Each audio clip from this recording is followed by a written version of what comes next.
On the 26th of January 1972, a bomb exploded aboard JAT Flight 367 over Czechoslovakia, tearing the aircraft apart at an altitude of 10,160 meters, or approximately 33,000 feet. The DC-9 disintegrated in midair. Passengers, crew, luggage, and pieces of fuselage fell from the sky like rain. 27 people died instantly or during the fall. One person survived. 22-year-old flight attendant Vesna Vulović was working in the rear galley when the explosion occurred. She should have died from the blast. She should have died from the fall. She should have died from the impact with the frozen ground below. Every law of physics, every medical understanding of human limitations, every statistical probability said that survival was impossible. And yet, when rescuers found her in the wreckage, she was still breathing. This is the story of the highest fall without a parachute ever survived. This is the story of a woman who fell 6 miles from the sky and lived to tell about it. And this is the story of how a series of impossible coincidences turned certain death into the most miraculous survival in aviation history.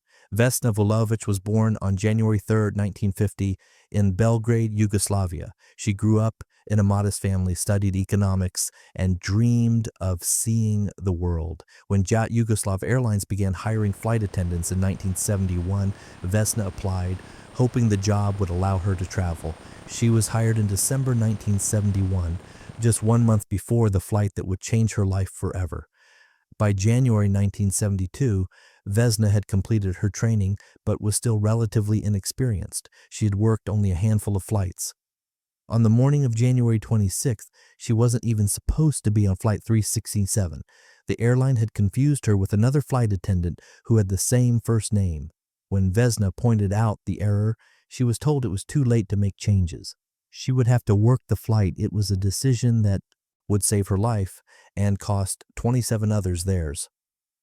Flight 367 was the scheduled domestic route from Stockholm, Sweden to Belgrade, Yugoslavia, with a stopover in Copenhagen, Denmark. The aircraft was a McDonnell Douglas DC-9, registration YUAHT, a relatively new plane that had entered service just 3 years earlier. It was considered safe, reliable, and well-maintained. The flight departed Stockholm at 1:13 p.m. with 23 passengers and 5 crew members aboard. Vesna was one of 3 flight attendants working the cabin. The others were Alenka Gerant and Rajka Jakovljević. The captain was Bratislav Jovanović, and the first officer was Ratko Mladić. The first leg to Copenhagen was uneventful. Passengers disembarked, new passengers boarded, and at 3:15 p.m., Flight 367 departed Copenhagen for the final leg to Belgrade. Weather conditions were poor.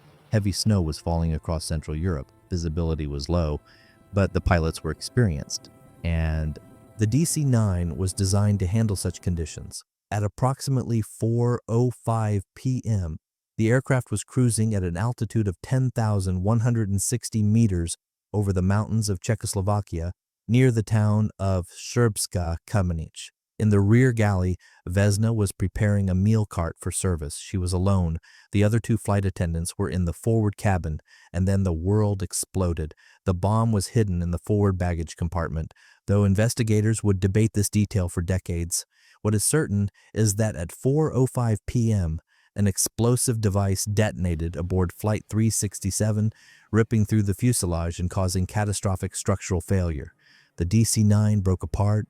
In midair, the forward section, where most of the passengers and 2 flight attendants were seated, separated completely. The wings, still carrying thousands of liters of fuel, tore away and tumbled through the sky. The tail section, where Vesna was working, detached and began its 6-mile plunge toward the frozen earth below. Vesna later said she remembered nothing of the explosion or the fall. One moment she was reaching for a meal tray. The next, she was waking up in a hospital bed, paralyzed from the waist down, with no memory of how she'd gotten there, but investigators pieced together what must have happened in those terrible seconds. When the explosion occurred, Vesna was blown backward by the blast. She was likely unconscious before the aircraft even began to fall, which may have been the first factor in her survival. A conscious person falling from that height would die from a heart attack long before hitting the ground, their body unable to process the terror and sensory overload. But Vesna didn't experience the fall. She didn't see the ground rushing toward her. She didn't feel the wind tearing at her body. She simply ceased to be aware. The tail section of the DC-9, with Vesna trapped inside, fell for approximately 3 minutes. During that time, it would have reached a terminal velocity of roughly 200 kilometers per hour or 125 miles per hour. This is the speed at which air resistance prevents further acceleration, the speed at which skydivers fall when they spread their arms and legs to slow their descent. But Vesna wasn't in free fall. She was inside a piece of aircraft fuselage, and this changed everything. As the tail section tumbled through the air, it created drag. It spun, it flipped, and most importantly, it caught air like a massive, chaotic parachute. This slowed its descent, though not by much. Estimates suggest the tail section was falling at perhaps 100 kilometers per hour when it struck the ground, still more than fast enough to kill anyone inside. The second factor in Vesna's survival was where the tail section landed. The mountains of Czechoslovakia in January are covered in deep snow. The forests are dense with pine trees, and on that particular slope on that particular day, the tail section of Flight 367 struck a snow-covered mountainside at an angle rather than hitting flat ground. It didn't hit rock. It didn't hit a clearing. It hit trees. The pines absorbed some of the impact, bending and breaking as the fuselage crashed through them.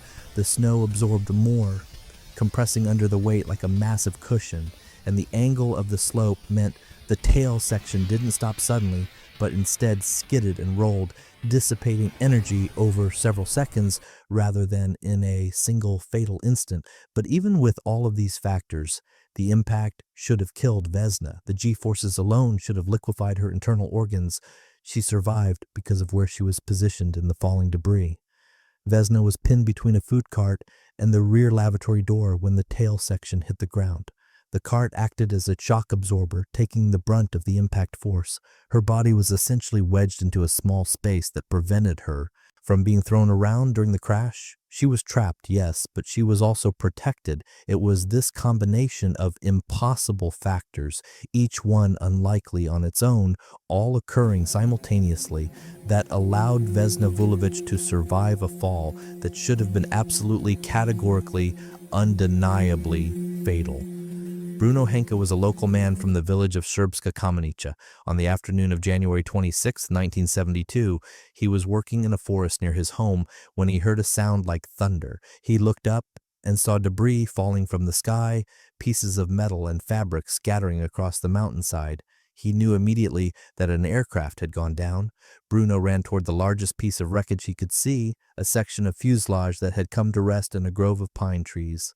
Smoke was rising from the snow around it. The smell of aviation fuel was thick in the air. He approached carefully, expecting to find bodies, perhaps to recover remains for the authorities. He did not expect to find someone alive, but as he reached the wreckage, he heard something impossible, a sound that didn't belong in a scene of such devastation. Someone was screaming. Bruno pulled away pieces of twisted metal and torn seats. He pushed aside luggage and debris, and there, pinned in the wreckage, was Vesna. She was unconscious now, but she had been screaming moments before.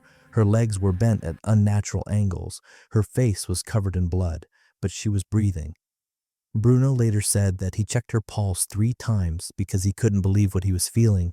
This woman had just fallen from an aircraft that had exploded at 33,000 feet. She should have been dead. Instead, her heart was beating strong and steady. He stayed with her, keeping her warm with his jacket, talking to her even though she couldn't hear him, until emergency services arrived. It took nearly 30 minutes for the first rescue team to reach the remote crash site. By the time they arrived, Bruno had been joined by several other villagers who had rushed to help. The paramedics couldn't believe what they were seeing. One of them later told reporters that when they first approached, they assumed they were recovering a body. When they realized Vesna was alive, they worked in shocked silence, carefully extracting her from the wreckage and preparing her for transport. She was airlifted to a hospital in Prague, the nearest facility equipped to handle severe trauma. The doctors there examined her and found injuries that should have been fatal. Her skull was fractured. 3 vertebrae in her spine were broken, both legs were shattered, her pelvis was fractured in 3 places. She had internal bleeding from ruptured organs, and yet, impossibly, she was alive.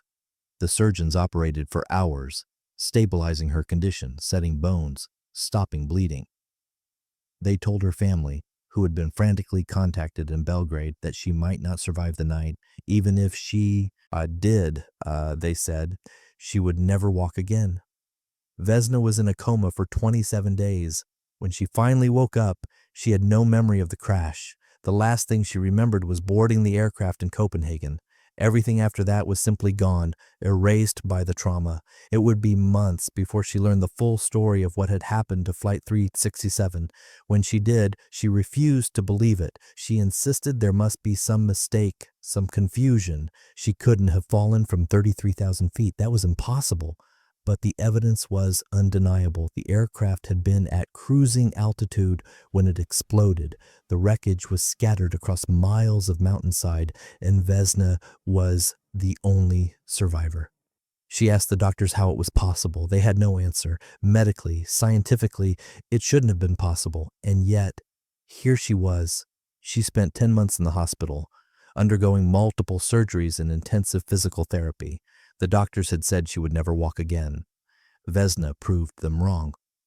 Through sheer determination and months of painful rehabilitation, she regained the use of her legs. She walked with a limp for the rest of her life and suffered from chronic pain, but she walked. She also suffered from severe psychological trauma. She had nightmares about the crash, even though she couldn't remember it.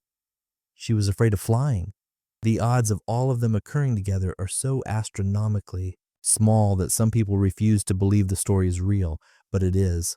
The records exist, the witnesses exist, the physical evidence exists. Vesna Vulović fell 33,000 feet and lived to tell about it. No one has ever survived a higher fall without a parachute. No one likely ever will. The record she set on January 26, 1972 will almost certainly stand forever, because the circumstances that allowed her survival were so impossibly unique that they could never be replicated. In a way, Vesna's story is a testament to the incredible resilience of the human body. We are fragile, yes, we can be killed by falls of just a few feet, but we are also capable of surviving impacts that should shatter us into pieces if the conditions are just right. More than that, her story is a reminder of how random and arbitrary survival can be. 27 people died on Flight 367. They were sitting just a few rows away from Vesna. Some were probably healthier, stronger, younger, and yet they died, and she lived. There was no reason, no justice to it, just the cruel randomness of physics and fate. But Vesna didn't let that randomness define her. She chose to see her survival as a gift, an opportunity to live a life that mattered. She chose gratitude over bitterness, even though her body bore the scars of that day for the rest of her life. "I don't know why I survived," she said in one of her final interviews, "but I know that I did, and that's enough. Every day since then has been a gift I didn't expect to receive. How can I be anything but grateful?" The memorial for the victims of Flight 367 stands today in Belgrade. 28 names are inscribed on the stone, including the crew and passengers who died in the explosion and subsequent crash. But one name is missing from that list, the name of the woman who should have died with them but didn't. Vesna Vulovic's story is more than just an aviation anomaly or a medical curiosity. It's a reminder that sometimes, against all odds, against all logic, against all probability, survival is possible. It's a reminder that the human body can endure forces that should destroy it, that the human spirit can survive trauma that should break it, that hope can exist even in free fall. Vesna fell 6 miles from the sky. She fell for 3 minutes. She hit the ground at a speed that should have killed her instantly. And she lived, not just lived, but walked, worked, loved, and inspired millions with her story. That is the power of survival. That is what the human spirit can achieve when given even the smallest chance. That is what happens when impossible becomes real. If this story reminded you that life is fragile and precious, if it made you grateful for every moment you have, subscribe to The Unimaginable. We tell the stories of people who face death and refuse to accept it. the stories of impossible survival against unthinkable odds, because sometimes the most unimaginable thing isn't the disaster. It's the fact that anyone survived it at all. Rest in peace, Vesna Vulović, January 3rd, 1950 to December 23rd, 2016, the woman who fell from the sky and lived to tell about it.